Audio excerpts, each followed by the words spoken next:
Office, including Word, are geared towards saving and sharing files online. This is done with OneDrive, which is an online storage space for your documents and files, so you can access them even when you're away from your computer. If you want to use OneDrive, make sure you're logged into Word with your Microsoft account.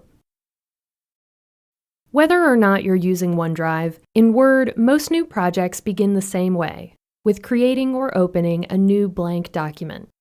All you have to do is go to the Backstage view and choose New. If you prefer to start from scratch, go ahead and click the thumbnail that says Blank Document, and you can get straight to work. But you can also start with a template. You'll find them in the very same place in the Backstage view. A template is a file that comes with its own design and sometimes placeholders for your content. They make it easy to create professional-looking documents without a lot of time and effort. You can browse the ones you see here, or you can search for something specific. If you see a template you like, just click to view a preview.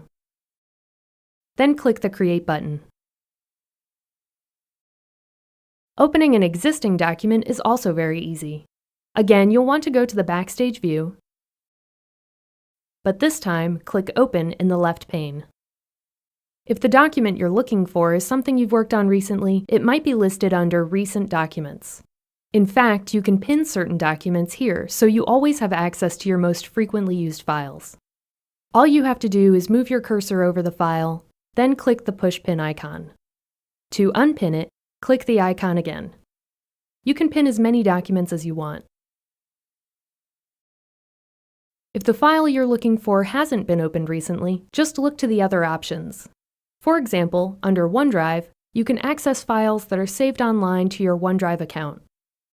Under This PC, you can access files that are saved locally. Or you can click Browse, then select the workbook you want. When you're ready, click Open, and the document will appear.